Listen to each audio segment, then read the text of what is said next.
Hello Hungary, hello Budapest, hello fellow Europeans and American friends.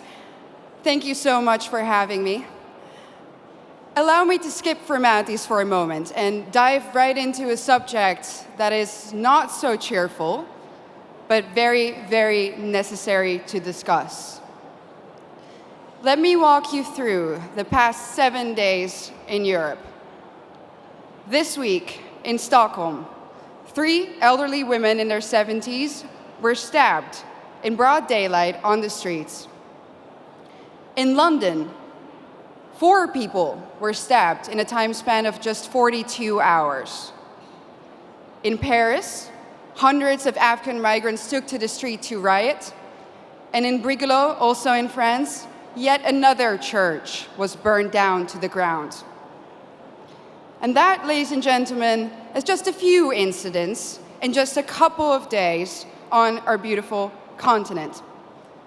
But we all know that these incidents aren't incidents anymore. If there's one thing that's for sure, it's that we know, and our governments also know, that there is a link between mass migration and crime. In the Dutch city of Dordrecht, something interesting happened the other day. They announced, and this is a small city in the Netherlands, in my home country, that a new asylum center will be put in that little town. And what did the municipality do? They said, we are going to offer citizens who live in the vicinity of this center 1,000 euros to take extra safety measures.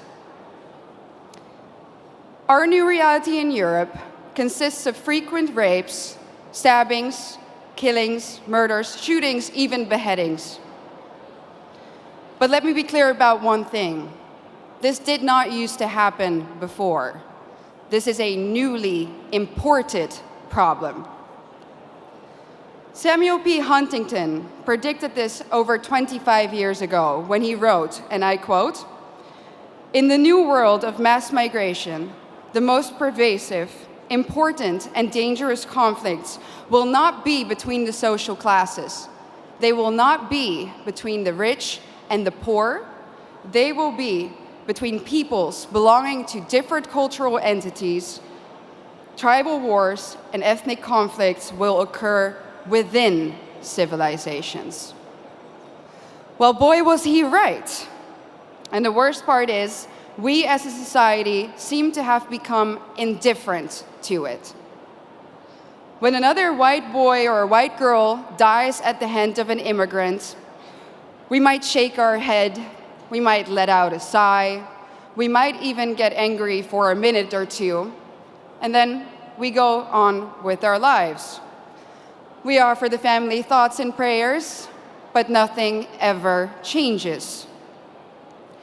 Ladies and gentlemen, what does that say about us? This is a response of a society that has already given up, a society that has already accepted its defeat. But is this true? Have we given up? Do we really accept the new reality that our globalist leaders have in mind for us? I know one thing for sure. And that is that if nothing changes, if we don't start to seriously fight for our continent, for our religion, for our people, our countries, then this time that we live in will go down in history as the time in which Western nations no longer had to get invaded by hostile armies in order to be conquered. This time will then go down in history as the period in which the invader was actively invited in by a corrupt elite. And not only did this corrupt elite invite the enemy in, they made the native population pay for it too. Everyone who has eyes can see it. The native, white, Christian European population is being replaced at an ever-accelerating rate. Let me back this up for you with some statistics from my home country. Let's take Amsterdam, the capital. Amsterdam currently consists of 56% migrants. The Hague, 58% migrants. Rotterdam, almost 60% migrants. And of course, most of these immigrants come from non-Christian, non-Western, African and Middle Eastern countries. Conclusion: the Dutch population is already outnumbered in the majority of our cities. But let's look onwards. London, 54% migrants. Again, conclusion, native population outnumbered. Brussels, color me shocked, 70% migrants. Conclusion, native population majorly outnumbered. And other Europeans will, of course, follow suit soon if they haven't already. So I'm going to draw the forbidden conclusion here. The Great Replacement theory is no longer a theory. It's reality. And what's interesting about replacement is that the establishment will either deny its existence, or when they admit to it, they say that it's a good thing that the native European population is soon no longer a majority on its own continent. Dutch national disgrace and dubbed climate pope Frans Timmermans already stated in 2015 that diversity is humanity's destiny and that Europe will be diverse. And of course, by now, I think we all know what they mean with the word diversity. It means less white people, less of you. Imagine this in an Asian or an African country. Imagine their leaders rejoicing in the fact that their people will soon no longer be a majority in their own country. Absolutely unthinkable, unimaginable. So what in the world is wrong with our leaders? The underlying sentiment of what they say is always the same. Our establishment claims that white people are evil and that our history is somehow fundamentally different from that of others. Consciously or unconsciously, they have sucked up the lies and the anti-white dogmas of the neo-Marxist critical race theory.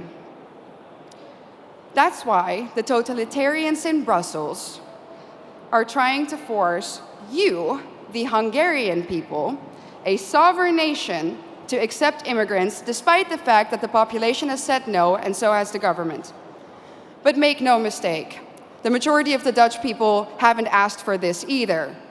Just like Brussels is forcing Hungary to accept these hordes of immigrants, they are doing the same now, even in the smallest of towns in the Netherlands. No part may remain Dutch in the traditional sense of the word. No part of Europe may remain European. And it's not difficult to understand why. If the old Europe still exists in certain places, then people will be able to compare the new Europe to the old, and newsflash, they will prefer the old. That's why the Eurocrats hate Hungary so much. And their message is clear. Our way of life, our Christian religion, our nations, they have to go, without exception. Their vision of the future is the neoliberal, unrecognizable Europe, where every city becomes kind of like Brussels. Ugly, dirty, unsafe, zero social cohesion, where the buildings are constantly under construction and they never ever seem to finish, and even when they do, the end result is uglier somehow than what they started with. And what are we left with? A permanent state of isolation, confusion, and disorientation. Ladies and gentlemen, welcome to the New World Order.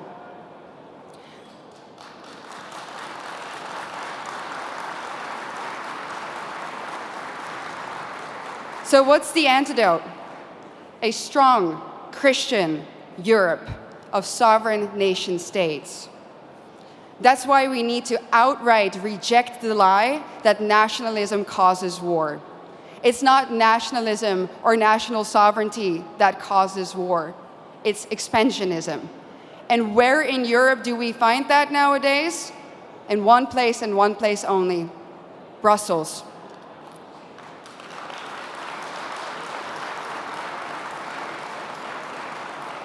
Isn't it funny how the same people who erode our national sovereignty and love to do it, give it all up to the Eurocrats there, that those people are now telling us that we need to spend billions and billions of euros on the national sovereignty of Ukraine? It's a joke, honestly, and it's a pretty sick, expensive, and dangerous joke. During a recent interview, I got asked by an interviewer, do you think that you ever go too far? Do you think that you're ever too radical? I thought about it for a second, and I said, no. No, I don't think I go too far. Truth be told, ladies and gentlemen, I think we in Europe do not go far enough. I think that if we really think about the organized, structural attack on our civilization, that we don't do enough. Do we do enough to stop the attack on our families, on our continent, on our countries, on our religion? When we hear about another murder, another stabbing of a young innocent child, do we do enough? When we know that our national sovereignty has been given up in less than a century to Brussels, do we do enough? When we hear that Christian kids in Germany are now converting to Islam to fit in, do we do enough? I don't think so. The totalitarian institute of the European Union needs to come down. Let me be clear, I don't believe in reforms. When the foundation of your institution is rotten, and that is the case in Brussels, you can rebuild the house on top of it all you want, but it's still going to crumble. So the only answer is the Tower of Babel needs to be destroyed.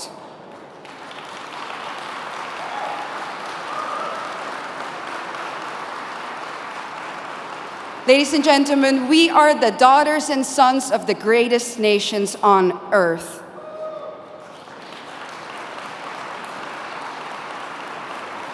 And we need to ask ourselves, what has happened to us?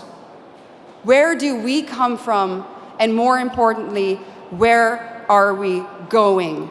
Our elites have declared a war on us, and now it is time for us to put on the full armor of God, fight back, and win. Thank you so much.